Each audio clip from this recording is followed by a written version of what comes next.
Connection, opportunity, possibility. It's what we all want. Spectrum has built a world where anything is possible, with products and services designed to work better together for a seamless connectivity experience. A connection to family and friends, a connection to education, and a connection to new opportunities. So there's no limit to how big we can dream. That's Life Unlimited. That's Spectrum. Welcome to Mind Love, episode 128. Today's episode is all about leadership when we need it the most. I don't think we need to put pressure on ourselves to be inspiring. What we can focus on instead is helping others to feel inspired by who they might become. And I think when we point out the best in others, when we point out the best potential of humanity, when we focus on gratitude and appreciation and highlighting what is going right, then we allow other people to feel inspired, not by us, but by the possibility of humanity and of themselves. So we don't need to put pressure on ourselves to be inspiring, to be the light. We can help shine the light. We don't have to be the light. And I think that's a really critical distinction that can help feel a bit more freeing and a bit more energizing. Turn up your frequency with Mind Love. Bite-sized brain hacks for seekers, dreamers, and doers. It's time to give your mind a little love with your host, Melissa Monti.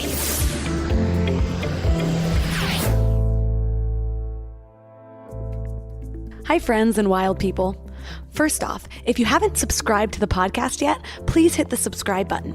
More subscribers means even better guests and tons more value. Plus, it helps me grow the show so more people can find it. And if you ask me, everyone could use a little more mind love. What do you think of when you hear the word leadership? Is it a title reserved for leaders of big companies or world leaders? Or is everyone a leader? I've been thinking about this a lot lately. See, I never really considered myself a leader. Just in the last 5 to 7 years, I've only begun to realize that people have viewed me as a leader since grade school.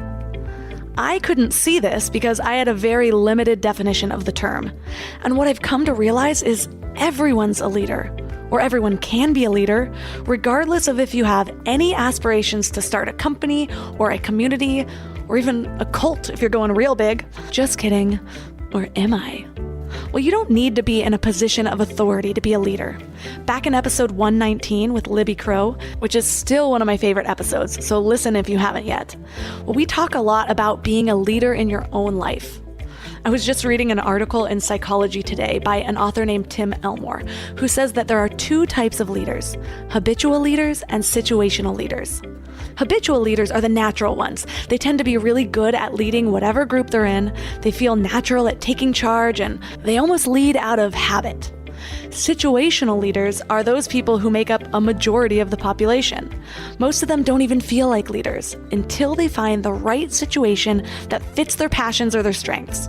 Then once they're in that situation, they just come alive and they become the right one to lead in any situation. Well, guess what, my friends? What we are going through right now in the world is probably the biggest catalyst for hatching situational leaders that I have ever experienced in this lifetime. What I'm seeing are situational leaders popping out of the woodworks, like everyone's peeling off their Clark Kent attire to reveal the real superwoman and men at their cores. The way I see it is, if we have a perspective that's helpful in our lives, why not share it? For me, I feel like it's almost my duty. I've done all this work on my life. It'd be a shame to keep it to myself. The hard part is not being attached to the outcome. Just because I share something that's worked for me does not mean people will automatically apply it to their lives or that they'll resonate with it at all. And I shouldn't be upset if they don't. All I can do is show up as the best version of me and help other people see the best versions of themselves as well. So today we're going to talk about leadership in all of its forms. I'm not sure how the world will unfold by the time this episode airs. Maybe you're still working remotely. Maybe you're just trying to keep your family peaceful while everyone's at home. Or maybe you're just trying to keep yourself together. Either way, this episode is full of gold nuggets, whether you're leading a team, leading your family, or just being that leader of your own life. Our guest is Zoë Routh. She's one of Australia's leading experts on people stuff. She works with leaders and teams and people struggling to work better together. And I think this topic is so needed because right now we're all being called to lead. So 3 key things we will learn are how leadership skills can help you create a more meaningful life, how to let go of control of other people and external situations, and biohacks to have more grace under pressure. Before we dive in, do you want to know the best way to develop yourself a little bit more each day? Sign up for the Morning Mind Love for daily inspirational emails right to your inbox. And I'm doing something special right now and tailoring these messages to the things that lift our spirits during self-isolation, fear, and uncertainty. And it's helping. Just yesterday, I got a reply saying, "Thank you so much. These messages are going right to the core of what we need during these troubled times." And someone else who said, "Thank you so much for the Morning Mind Love. They are everything." And when you sign up, you'll get some amazing free gifts, like a free guided binaural affirmation meditation designed to rewire your brain to a higher vibration. And you'll get one of my favorite tools, a booklet of my personal power lists to help you gain clarity and live with intention, even when you're stressed. And it's all completely free. So join over 8,000 people and go to mindlove.com to sign up. Or if you're out and about, just text the word morning to 33777. That's morning to 33777. And now let's welcome Zoë Routh to the show. Melissa, so good to be here with you. First, let's start with your story. How did you originally become interested in leadership? Well, you know what? I don't think it was a conscious decision. I think I kind of evolved into it. When I was thinking back on my various leadership experiences, they started pretty early. I think my first leadership experience was in grade school. I'm Canadian originally, even though I live in Australia now. So I was in grade school in Winnipeg in Canada, and we had the school patrols. I don't even know if they do that anymore. I know in Australia they have adults who run the lollipops and let people across the street. But I was a school patrol, and I became captain of the school patrols. And it was my sister who schooled me in my first leadership lesson around that, because I kind of got a little bit big for my britches as the school patrol. And I liked being in charge of letting people cross the street or not. And then at the end of my shift, I would run across the crosswalk and get to the other side to go home. And my sister said, "You can't do that. You won't let anybody else cross the street running, so why are you running?" And it was a bit of a sobering realization that, yeah, as a leader, you don't just get to tell people what to do. You actually need to do what you tell them to do. That was my first experience of leadership, and I became really interested in people and their interactions and how they get stuff done ever since that. So I ended up working at summer camp. That was probably my biggest immersion into leadership after that, where I led canoe trips and ended up leading the canoe tripping program and hiring and firing staff, which led me from there into Australia, and always in outdoor leadership programs and always in leadership positions as well. So it's been a curiosity and a passion and something that's kept me intrigued for 30 plus years, which makes me sound really old. I know. I just posted on Facebook a couple weeks back. I'm like, holy crap, guys. I am closer to my 20-year high school reunion than I am my 10-year high school reunion. That's terrifying. I do not feel old. I'm only 34, but it's still, I don't know, the numbers really creep up to you. It's interesting though, because so a lot of people hear the word leadership and they assume, well, I don't run a company. I don't have a big team. So things like this don't apply to me. But I feel like, especially now that we all have such a voice, we all are able to post on social media and have who knows how many hundreds or thousands or tens of thousands of people follow us, that it really is applicable to everyday life. But I'm curious on your perspective of that. How do leadership skills help those of us who don't have a big company or a team? Yeah, well, you're exactly right. So it depends how you define leadership. And I define leadership as galvanizing others around the future. So that doesn't mean you need a title. It doesn't mean you need a company. It doesn't mean you need a team. You need a vision. You need a purpose, and you need something that you want to contribute and make better in the world. So that's how I define leadership, and anyone can take on that responsibility and that mantle and that conversation. So, and I think social media is a perfect platform for that in some ways. I mean, it's got its demerits as well. And it's certainly a place where we can reach out and create a movement and meaning towards creating a better future. And I think this is how we're going to get through this coronavirus. I can't even say it. The coronavirus that we're in is by getting people in conversation about what kind of future we want to create on the other side of this. And that's how we can exercise leadership. And finding encouragement in each other is definitely one of the important leadership skills that we can all exercise. Yeah, what I've been sharing with people is now is more of a time than ever to step into your role as a leader, because I feel like as somebody with maybe a different perspective, maybe a higher perspective, and I don't mean higher as in better or more advanced than somebody's, I just mean a perspective that seeks to find the good in things or to find what we can do rather than just sinking into fear. One that isn't defined just by the external circumstances, but by the internal circumstances that I create to kind of shine that light out. And so I've been sharing for those people who are able to step into that version of themselves. Now is a better time than ever to be that leader, even if it's just for the people in your family, for the people who you're friends with on Facebook, because so many people are fear-mongering and there's so many articles to share that is not necessarily helping. And there's only so much we can do as far as protecting ourselves in consuming more and more information about it. We know what we know. Now, what can we do from here? And so for me, I feel like even just having that ability to see or having a light to shine, it is my responsibility almost to step into a role of leadership for those people that I know. I think you're absolutely right. And one thing I would add to that is not feeling like we need to have the answers also, because leadership will not be defined by the answers that we present. It will be defined by the questions that we ask. And I think there's an opportunity for all of us to exercise leadership, step into leadership by asking courageous questions. And the other pivotal part is the courage part of the courageous questions. It takes courage to ask hard questions. It takes courage to put out questions.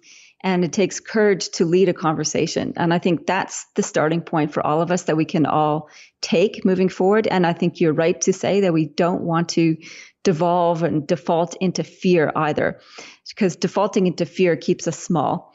And when we step into courage, that's the tipping point. It's a tipping point to a proactive movement forward, to progress, to find solutions, to get a little bit of light into the world. And we can all do that. So it's acknowledging when we experience the fear, because I think it's pretty damn human to have sensed and experienced some fear over the last couple of weeks about what's happening around us and what could happen to us. And I think we need to acknowledge it. It's there. And yet we don't need to let that particular emotion or any particular emotion get in the driver's seat of our experience. I like to think of emotions as being along for the ride. But to put them in the passenger seat, and that we keep, as you describe it, our higher selves, ourselves that are courageous, ourselves that are loving in the driver's seat. And that's how we can move forward together. I'm curious, maybe it's just the market that I'm in or the industry that I'm in. I tend to hear the word influence way more than I hear the word leadership now. And they have a lot to do with each other when you really think about it. But the thing is we're kind of living in the times of the influencer where anyone can be that, and they do have a huge following of people, whether or not they're leading a team per se. What do you think leadership and influence have in common? Are they the same thing? What's different about them? Like, are they separate?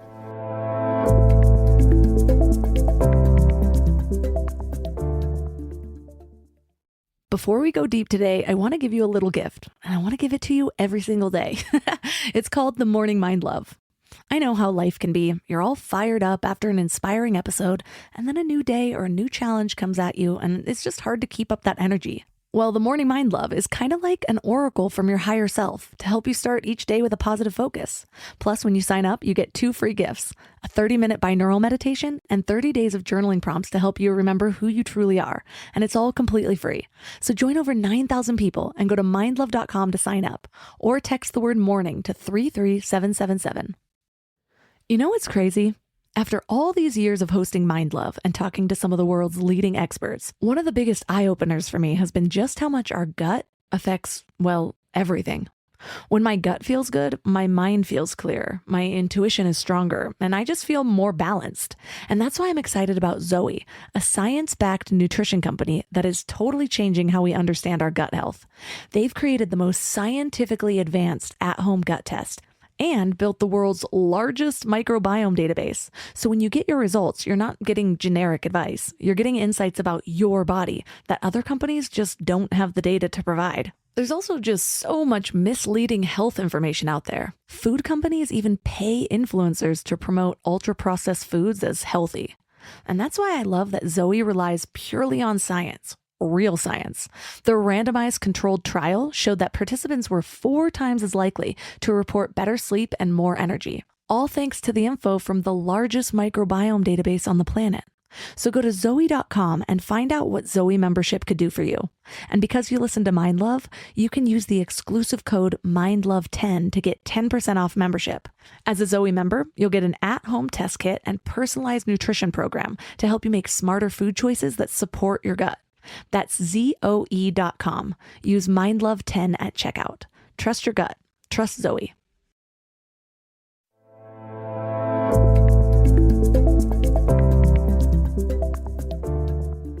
What do you think leadership and influence have in common? Are they the same thing? What's different about them? Like, are they separate?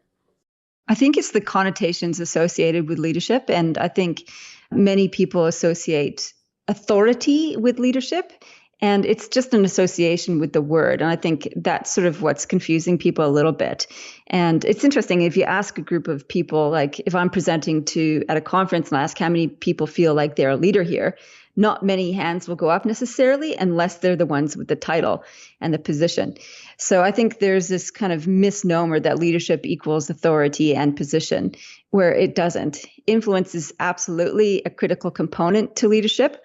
And it's the only thing that matters, really. I mean, we can use power in leadership and authority in leadership, and we can do that without ethics. So, somebody who exercises authority without good leadership is somebody who's just a bully. Somebody who exercises influence with good integrity is a leader. So that's a convoluted answer to your simple question. Are they synonymous? I think influence needs to be in good leadership, and good leadership. Well, leadership doesn't always have influence. That's usually bad leadership. So why do people make the difference between influencer and leadership? I think it's just historical in terms of what they're conjuring up when they use the word leader. When I hear the word leader, what pops into my associative mind are all the traditional pictures of leadership. And we have to fight really hard against that cognitive bias. So traditional pictures of leader are male, white, and older. And even though I am immersed in the world of leadership, that's still the automatic picture that comes up. And I have to replace it with other images of leaders. Images like Mary Robinson, who is the first female president of Ireland, who's the chair of the elders around the globe. And she is a spectacular leader. Or I can conjure up the image of Greta Thunberg, who's a young girl, and she's exercising not only influence, but leadership in different spaces. So there's lots of different images of leadership, and we need to actively promote them so that people can feel courageous enough to step into the word and into the role. Because being an influencer, you can be an influencer without showing leadership either. You can just have a following and spout opinions, and that's influencing, but it's not necessarily leadership. I think we all have parts of ourselves that we're still growing into, or we see our own faults, or we see the things that we're still struggling with. And at the same time, somebody might be thrown into a leadership role, or might be growing a following, or might be having the influence over whoever in their life they have that influence or leadership over.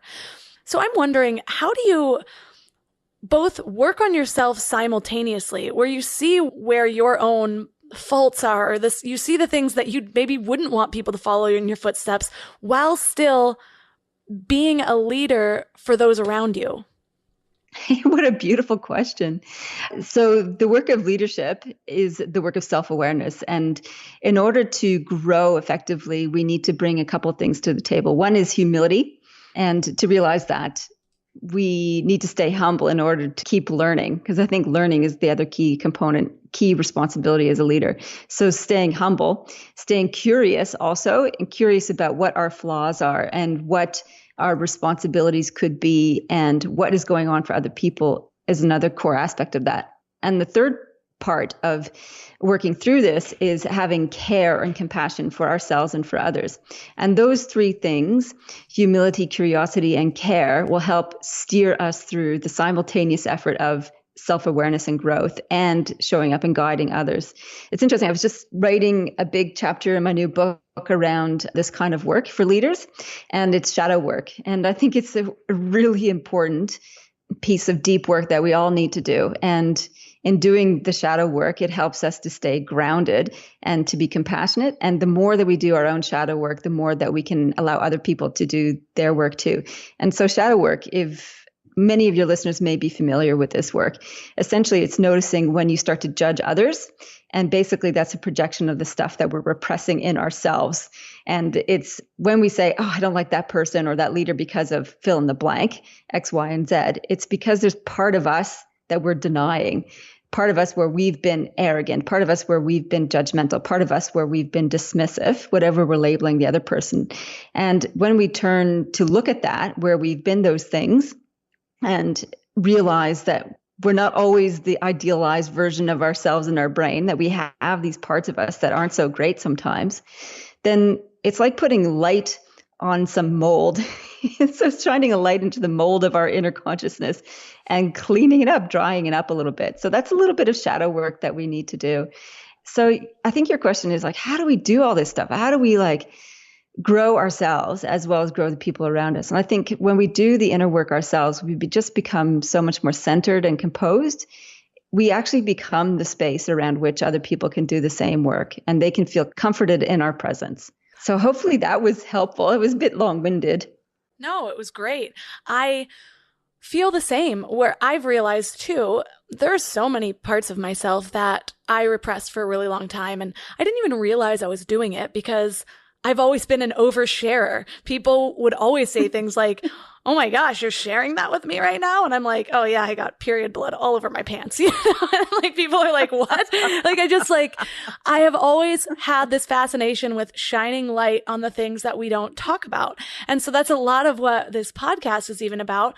But there were still parts of it that I still had my own secrets that it took me beginning to heal from them to be able to share. And one of that was when I struggled with bulimia for a decade. And that was my deepest, darkest secret. I could share anything else, but I was not willing to share that.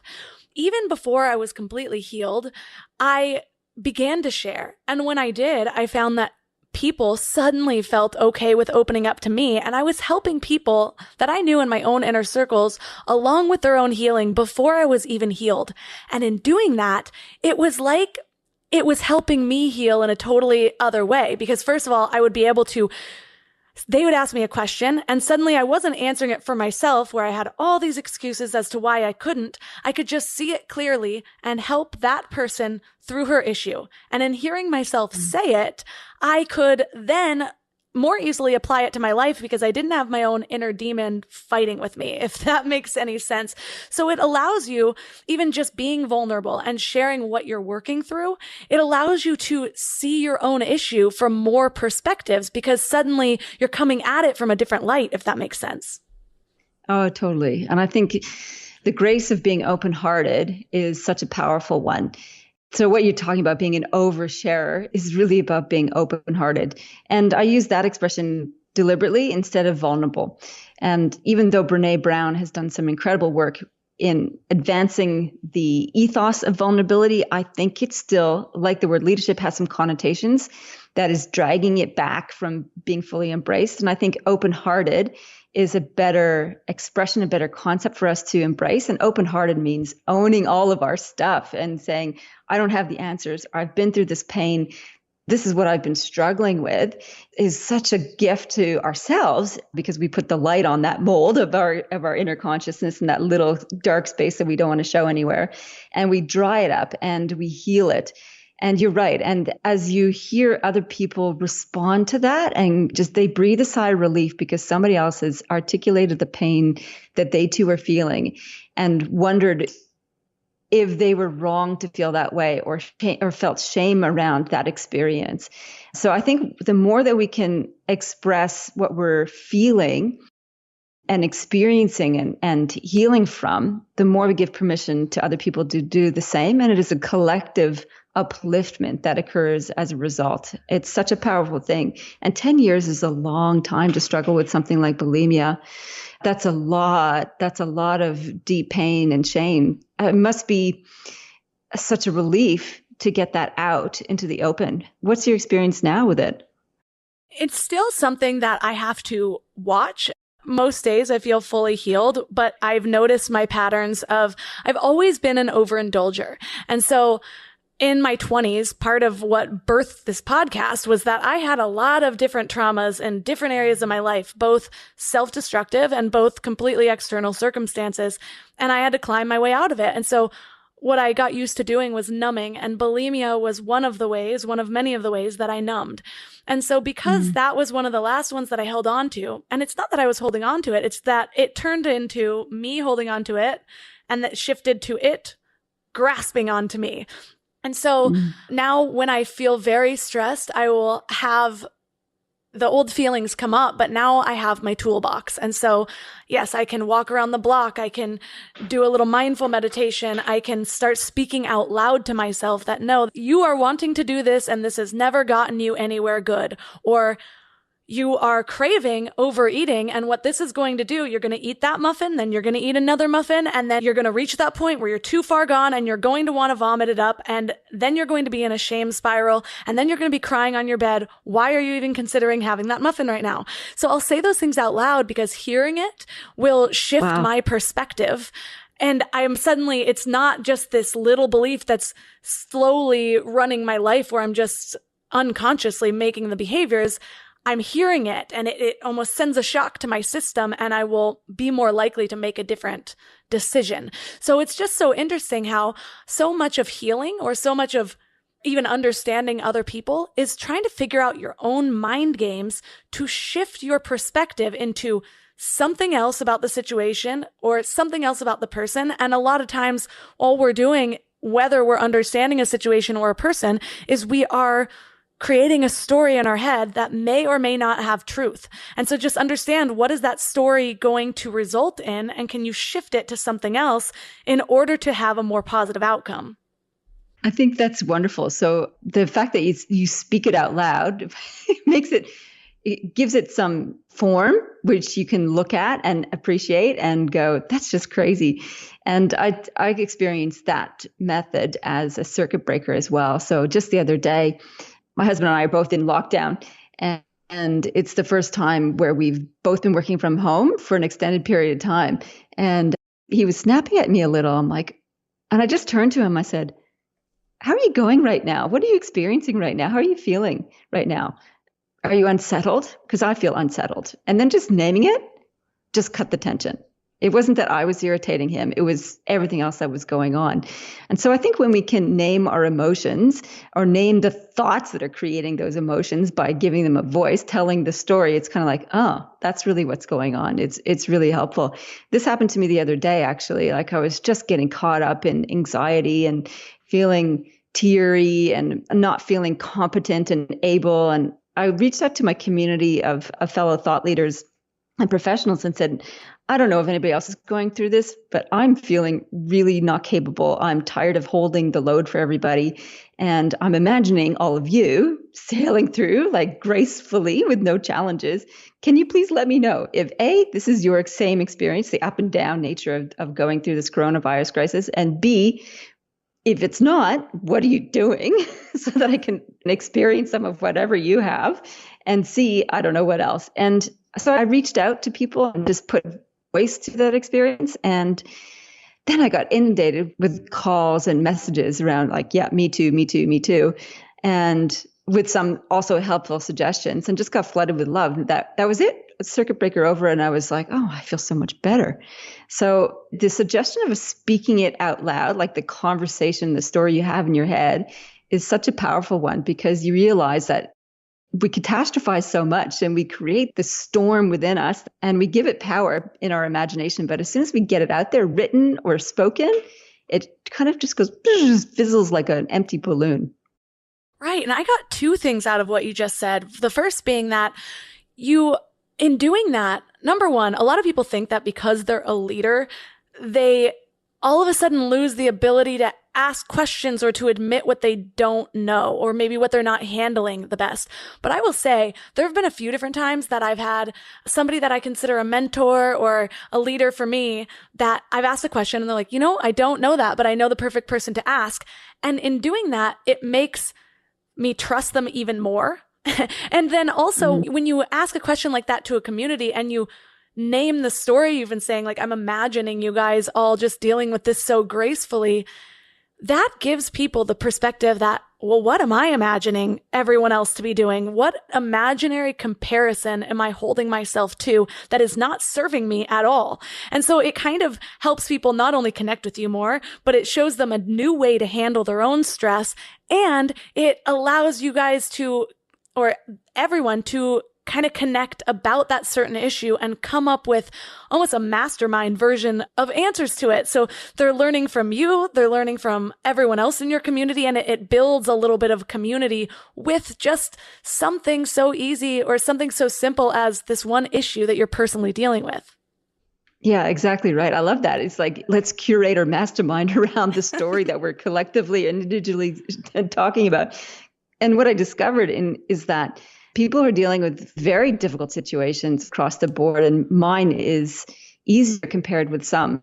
And the emotional reactions are the same, irrespective of what people are confronting. And we all need each other. So it just helped to normalize it a little bit and go, it's okay to feel like up and downy and sort of get back on an even keel. I love it. Yeah. So that reaching out piece is really important too. So I think speaking it to ourselves, getting it out, and sharing it is even more powerful. Just like you said, like when you started sharing your bulimia story, how much further it accelerated your healing because other people were encouraged by that and felt braver as a result of your sharing. So I think the more that we become open-hearted, the more we allow other hearts to open, and collectively we raise the consciousness of the people around us. And that can only be a good thing.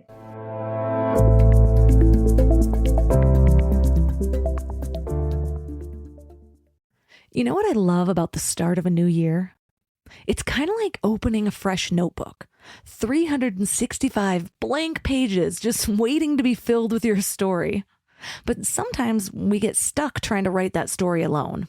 Maybe there's a chapter you've been wanting to revise, or maybe you're just ready for a whole new plot twist in 2025. But here's what I've learned from my own journey with therapy. It's kind of like having an editorial partner for your life story. Someone who helps you see the patterns that you might have missed, who gives you the tools to write stronger chapters ahead. And that's why I'm so excited about BetterHelp. They've made therapy accessible and easy, serving over 5 million people worldwide. With over 30,000 credentialed therapists, each with different specialties, you can find someone who really gets your unique story. But what I love is how flexible it is. Everything is online, and you can easily switch therapists anytime at no extra cost until you find the perfect fit. And it's not just for people that are dealing with major challenges. Therapy can help anyone become the best version of themselves. So write your story with BetterHelp. Visit betterhelp.com/mindlove today to get 10% off your first month. That's BetterHelp, HELP.com/mindlove.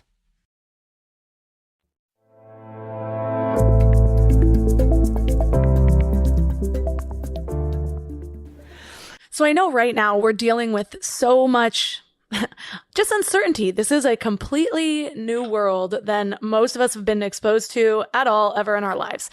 And so because of that, there's a lot of pressure. Some people might have a team that they suddenly don't know how to pay. Some people might all of a sudden have a team that they're working with remotely. Some people might have their own business that they were trying to start. There's so many different situations that this one thing is highlighting for us. And so I'm noticing I, for some reason, deal with crisis as an opportunity. I've dealt with enough of my own personal crises that I shift into that mode of like, okay, well, what's the opportunity here? And I'm not necessarily saying be opportunistic with a crisis. I'm saying this is an opportunity to work on the way I handle a completely unknown situation. Like this is an opportunity for me to transform as a human. It's also an opportunity to see holes in a system that may not have been working for us or that has a lot of fault that we're never challenged in this way. And so I'm curious, how are you viewing this crisis as an opportunity for yourself or your business? Yeah, I've been thinking about this all week, actually. So I think there's a process that we all go through of shock, despair, grief. What we thought we were signed up for disappears. And then I've been thinking about okay, I know there is opportunity. How do I actually shift into thinking about that? Because it's very easy to stay stuck on the problems instead of looking forward to what's next. And the circuit breaker I used first, and then I'll share where I'm going with opportunity in this. So the circuit breaker I use a little bit is inspired from Jocko Willink, the Navy SEAL commander badass. He's a scary dude. And he's got like some extreme views, and he's been extremely successful in the Navy SEALs. And his response to any news, and he shares this like on the military field as well as at home now, because he's an independent professional now. Any response, he always responds this one single way: good. So people might come to him and say, "Sir, the patrol got blown up on the perimeter." And his answer is good. It's kind of like it's a circuit breaker. And because it's shocking, how could you respond to that as good? He's like, good. Now we know where the enemy is. We can go and get it done. And we know where our guys are. We can go and get them back. So it doesn't mean good, I'm glad people got blown up. It means there's an opportunity. This has shown us something new. And it's quite jarring because if you think about all the bad news you've ever got, and the last thing you really want to respond to is good. Like when I got given a cancer diagnosis, 2005, to answer good just seemed ridiculous. Like there is nothing good about that. And then yet when you sit with it, because it's there as a circuit breaker, not to deny that there's some negative consequences of what's going on, it's to accept that there's a different future ahead. So that's what I've been doing this week. It's like, right, this is where I'm up to in my business. We've had the calendar eradicated. We're going to have no income for probably at least 12 weeks. Good. It's like, okay, sit with that. Good. And sitting with that. Good. And then the next sort of questions that emerge were, right, so this gives me a chance to do all the projects I've been putting off. It gives me a chance to reinvent my programs in a way that's meaningful and powerful that I hadn't visualized before. It gives me a chance to decide really how I want to live my day to day, because I had plenty of excuses about why I wasn't living into the perfect schedule of my day, too busy, too whatever. I'm like, wow, I can actually do this now. I have permission. This is what I've been asking for all along. I can do deeper thinking. I can catch up on my reading.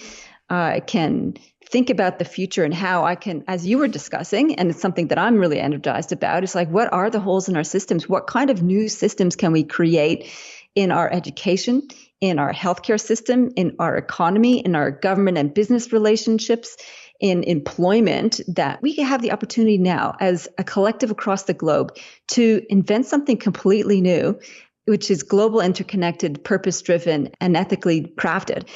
And that's incredibly energizing for me. I think, I don't know how to do that. No one does yet. And yet, if we're asking those questions, something will arise from that. Collectively, we can create something quite amazing. And so that's sort of where I'm sitting in the space of opportunity at the moment, both from an individual personal level as well as a more global social position. A good friend of mine shared with me this kind of journaling ritual, or it could even be a thought exercise, where considering something that you're struggling with or something especially outside of your control that feels like the end of the world, and asking yourself, how can this be, or why is this the absolute best thing that can happen for me, for everyone involved, and for the planet? And when I started that, sometimes some things sound terrible. Like you want to fight against even that thought process when you're going through something hard. But if you can get yourself to even fake it for a minute and to just play with the ideas, again, so much of my healing has been allowing myself or cultivating a flexible mindset, learning to shift to different perspectives as often as I can, because it gives me more options, more opportunities on how to react to something and feel inside what feels the best about this, what feels good about this perspective, what feels good about this perspective. And I think so much of growth or leading or even just getting through life is figuring out how to feel good no matter what is thrown at you, because that's going to get you out of fight or flight and get you into a more expansive way of thinking. And it's interesting because whether or not you're going through crisis, a big part of being innovative is creating disruption, whether it's disrupting a current market or even disrupting your own patterns of belief, so that you can cultivate a mindset that is able to look at things outside of just fear and doubt and everything's happening to me, because that doesn't give you any power over your own life. Yeah, I love it. So a couple of things that you mentioned there, which I think are worth highlighting, is that this practice of being able to shift and shift perspective starts with becoming emotionally aware. And it is deep emotional intelligence work to be able to do that. And it's one of the things that I work with leaders is to pay attention, is that, and they often talk about wanting to have more emotional control. And I was talking to a leader just day before yesterday around that. I was like, emotional control is not necessarily what you're going for, because emotions will arise. They'll get triggered from a whole bunch of stuff. Largely, they're subconscious. So what we want to aim for instead is deep awareness and deep attention. So when we are aware of the emotions that are bubbling up in us, whether they're flight or flight, is to notice them. And by noticing and giving speech to them, like speaking them, we can diffuse them. So that awareness piece is really important. And where we put our attention next is the most important thing. And those things are activities and practices that we need to harness, whether it's through journaling or whether it's through body awareness. And it's in doing that deep awareness and attention exercise, we can then start to hone the future forward focus.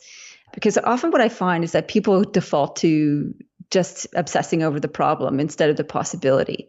So if we're going to switch from problem to possibility, we need to do awareness, attention, and then anticipate what could be amazing about this. And it's a wonderful exercise, actually, that you've spoken to, which is like, what could be the most amazing opportunity? What if this was the best thing that could happen for us? Because if we do this sort of revisionist history of our own lives, we can look at the worst incidents that have happened to us. And you've had some pretty horrendous things happen to you, Melissa. And I've had some pretty challenging things too. And we can look at that and go, wow, you know what? That was a turning point for me. That was a gift in disguise, which I can only acknowledge now. Going through it was horrible. And then it allowed me to do this and this and this. And I became this person as a result of that. And so even though we wouldn't wish that experience on ourselves or our worst enemy or on anyone, it was still something that had happened, and we can make good with it. We can make good with it. And I think that's where we're all sort of positioned now, is that we can make good with this.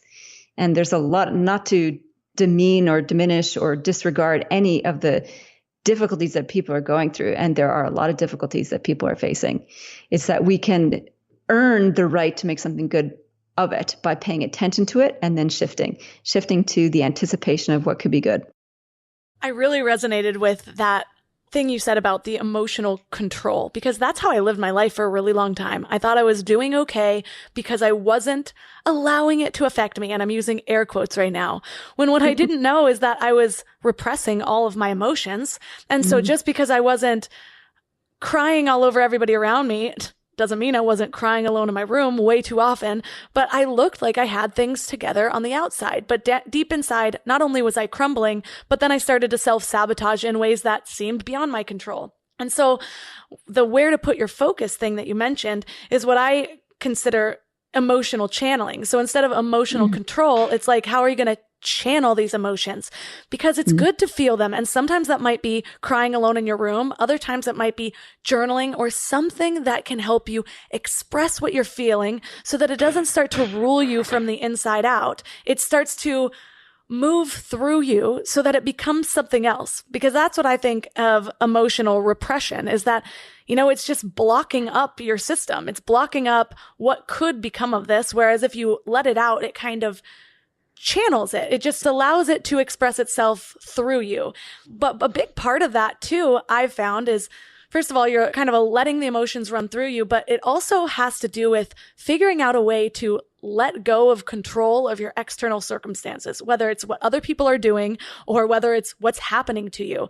I'm wondering, do you have any tips for figuring out how to let go of control, whether in your life or with people? Yeah. So the image I use for this is the image of a pendulum. So if you imagine you're holding a pendulum and then it swings at the bottom, and what you're describing as emotional channeling is similar to holding the pendulum, which is strong and stable, and letting the bottom of it just swing wherever. The problem with trying to do emotional control stuff is that we end up on the bobble at the end of the pendulum being swung from to and fro and to and fro because we're hanging on or resisting the energy of the emotion instead of staying centered at the top and observing. So the first technique is to pay attention to where your awareness is. And it kind of needs to be in two places. One is awareness that we can stay centered at the top of the pendulum. And the other part of the awareness is to notice where the emotion is in your body and just to let it swing, let it channel, let it release. That's the first piece. So letting go of needing to control people and circumstances is a really interesting one. Yeah, there's a simple drawing exercise with that is 2 circles. What can you control within your circle? And then the broader stuff, everything over which you have no control. And in between, there's stuff that you can influence. And I think I like to list all the things I can control in that little circle. And they're pretty small. You know, I can control my thoughts. I control my attitude. I control my focus. That's what over which I have particular choices. Can I control coronavirus? No. Can I control the heads of state doing decisions or making decisions I disagree with? No. Can I control the weather? No. So I just list everything outside of that into things I'm particularly paying attention to or not paying attention to. And I think Stephen Covey wrote about this actually, circle of control, circle of concern, and circle of influence.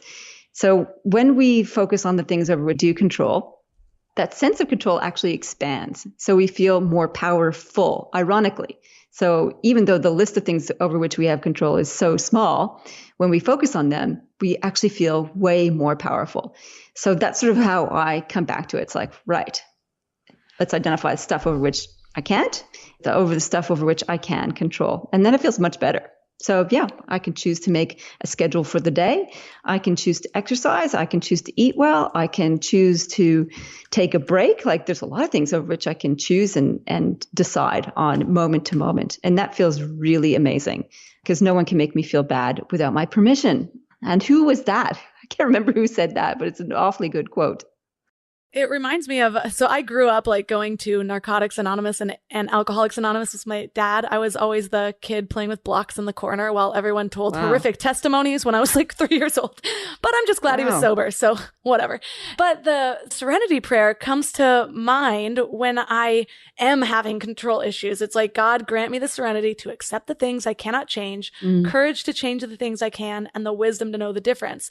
And so it's really just really taking a deep, hard look of what can I control about this? And so often it's your reaction.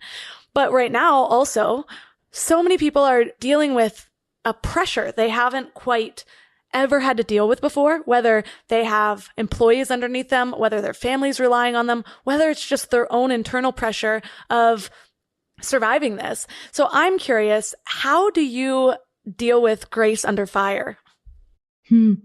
A lot of it, we've talked about some of it, which is the attention and awareness and anticipate piece.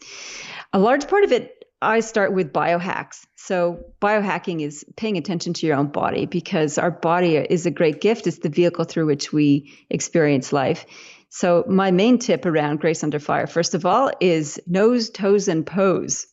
And nose means breathing. Breathing is our main stress relief mechanism. And I think it's incredibly soothing to take some deep breaths. So that's the first thing, nose, deep breaths. Toes is digging your toes into the ground. So no matter where you are and what's happening around you, when you dig your toes into the ground, this focuses your awareness and attention into the present moment, into your body and out of your head, which is usually full of ridiculous stories. So nose into your body, toes into the present. And pose is taking a leaf out of beautiful Amy Cuddy and what she taught the world around power poses, which is doing power poses. So pretending you're Superman or Wonder Woman and putting your hands on your hips or doing a victory pose, standing up straight and strong. And doing that for a couple of minutes changes our biology, especially if you're doing deep breathing and you're digging your toes into the ground. It just brings us centered and powerful into the particular moment. So that's my first piece for grace under fire is that.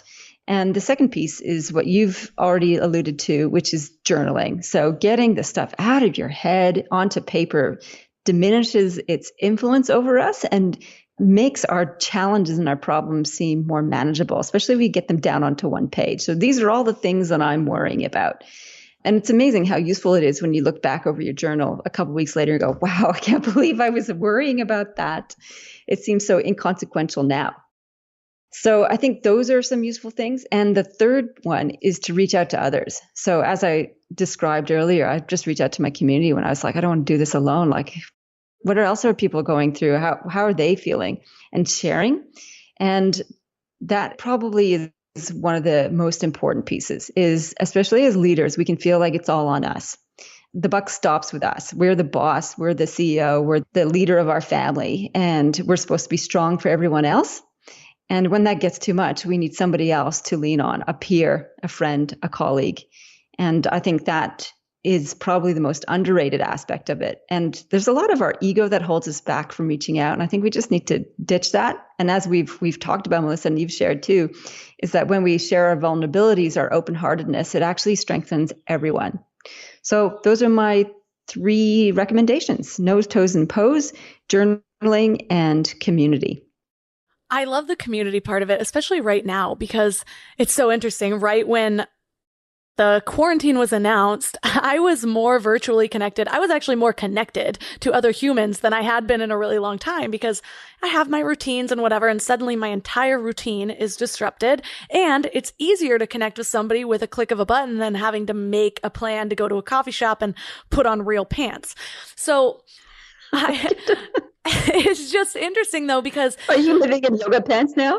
I've lived in yoga pants since like 2011, but yes, I do live in yoga pants, and I go out in yoga pants. There's just the difference between my inside yoga pants and my outside yoga pants. Well, it's interesting to see how many people are suddenly, they might not even have had a business. They might have never had, again, I'm doing air quotes around influence, but they've risen up into this version of themselves that's creating community. And it's needed now more than ever, whether or not we're going through a crisis. So do you have any tips for creating a community or even cultivating a better community, whether you have a business or not? Yeah, I think leverage the tools that we've got. So I'm starting one next week. It's called Monday Mojo with Zozo. And I've offered that to the people in my leadership community. I'm like, just check in with me on Monday. Like, there's not a huge agenda. I'm not teaching anything. It's opportunity just to have some stress relief and some light relief, and to share good news stories, jokes, good movies to watch, and so on. So that's a really simple one. And we're using Zoom to do that, but you could use Facebook Messenger, you could use Skype. There's like a lot of tools through which we can use to actually cultivate that. And people are hanging out, would just love and value so much for someone to take the lead on these things and say, hey, I'm getting together for, Friday quarantinis. I love that. That came out of New York, somebody telling me about that the quarantini crew. So they're having like martinis delivered from their local bar. I think that's still possible where they are. And they're jumping on a platform of some sort and just having virtual martinis together, which is wonderful. And your coffee meetings, like, people are desperate for people to lead us, as Seth Godin says. And I think taking a leaf out of his book Tribes, is really useful there. So he says people need a leader to organize, somewhere to communicate, and a cause to rally around. And if the cause is simply like some light relief, great, let's do that. So I think that's one way to start something and to get things going. Like, if you're not already in a community, just reach out to a couple of people. The other community that my friend Nerida is doing, this is another example of how to do it. So we're all Outlander fans. And when the new season of Outlander comes out, we gather at her house. She puts on dinner and we watch the show together, and we have these little rituals. So anytime Claire, say for instance, swears, we take a drink. Or every time there's like a nipple exposed, which is a lot in that show, you take a drink. So we can't do that together now in person. So we organized it over Zoom. So we had one person screening the show, and all of us connected around Zoom, and we could still do the same ritual. So it doesn't have to be like a high purpose thing. Let's recraft society, though I'm really interested in that one if someone's starting that one. It can also be as silly as Mojo, coffee, quarantinis, and watching a movie together. So those are some suggestions for just to step up, because people will latch onto it. They would soak up the opportunity to connect. One thing that you said in one of your recent podcast episodes that really stuck with me was that we are only as healthy as our weakest member. Can you elaborate on that a little bit? That actually came from one of my clients, Kim. And we were talking about we had to postpone some work we were going to do together. And she's saying, yeah, this is amazing. It's really becoming aware of how interconnected we are. And so our weakest member is actually one of our biggest risks. So if we take from a risk point of view, when we have this is pretty obvious in coronavirus, right? So if one person with coronavirus is a risk to all of us. And the weakest members in our community are those who have the least amount of resources. So people who are homeless, people who aren't fed well or don't have good resources. So they're more likely to get sick more easily because they can't look after themselves. They don't have a safe shelter. They don't have good cleaning facilities. So they're more likely to be viral infection bombs. And so from a very clinical point of view, we need to look after those people if we're going to reduce the risk to the entire group. Now, that's a very kind of pragmatic way of looking at it. And yet, I think if it's an opportunity for us and a compelling reason for us to look after all of our weakest people in the group, then, oh my God, what a gift, because it's been so easy to disregard the weakest people in our communities, to let them be somebody else's problem, to blame them for their circumstance, and to let them, survive on their own and walk past them without the dignity of even casting them a human smile. So we can't actually do that anymore from a pragmatic survival point of view, which is glorifying because now it actually compels us to show more humanity. Many of us did it anyway, but now there's a compelling reason that's for our own survival. So the analogy I gave in talking about that, and it sort of made the mirror image to my experience at Outward Bound, is that as a group, when we're traveling through the wilderness, we always walk at the pace of the slowest walker. Because when you're going in the outdoors, everyone moves together. You don't string out. You don't sort of like set a destination, we'll see you at the end, because it's unsafe. We all need each other in case somebody runs into trouble or that because we've distributed food amongst ourselves. So we move together as a group. And the best way to move together a group is at the pace of our slowest walker. And when you do that, when you put the slowest person at the front of the group to lead the pace, they actually perk up because they feel connected, they feel supported, they don't feel like they're lagging behind. And I think we can take that analogy and apply it to our communities, is that we're only as healthy as our weakest member, is that if we encourage them, support them, get them healthy, they are likely to perk up and be contributing members as well. So I think it's a pretty powerful observation to realize that as a truth. And it's very sad that it took a virus like coronavirus to bring it home for us. However, that's the opportunity in it. Right. I think that this is really just highlighting that as easy as it is to go into the mindset of every man for himself, it's really highlighting how connected everything really is. Whether you have that spiritual belief or not, things just affect more than you realize that they do. So to have a greater perspective is really helpful. And the last question I just want to ask before we wrap up is around understanding how to lead by inspiring versus lecturing or kind of enlightening and helping people and encouraging instead of instructing them or, like I said, lecturing. What are your tips on being able to step into that version or that energy rather than the scolding energy, which I feel like people often get into when they feel like they have more information than somebody else? Wow. Okay. So scolding. Well, I think the scolding perspective, which I have more information, I'm right, is coming back to the principles of humility, curiosity, and care. So none of us have all the answers. And if we think we have all the answers, we're surely wrong. So that's the first thing there. So that keeps us from, I'm smarter than you don't know what you're talking about, and keeps us away from black and white thinking, right and wrong thinking. How do we move into an inspiring space? I don't think we need to put pressure on ourselves to be inspiring.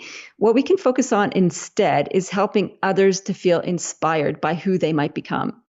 And I think when we point out the best in others, when we point out the best potential of humanity, when we focus on gratitude and appreciation and highlighting what is going right, then we allow other people to feel inspired, not by us, but by the possibility of humanity and of themselves. And I think that is a huge gift. And so we don't need to put pressure on ourselves to be inspiring, to be the light. We can help shine the light. We don't have to be the light. And I think that's a really critical distinction that can help feel a bit more freeing and a bit more energizing. Well, thank you so much for everything that you brought to this conversation. When we first booked this interview, we both, I'm sure, thought it was going to go in a completely different direction. But in light of what's happening, everything's funneled through that lens right now.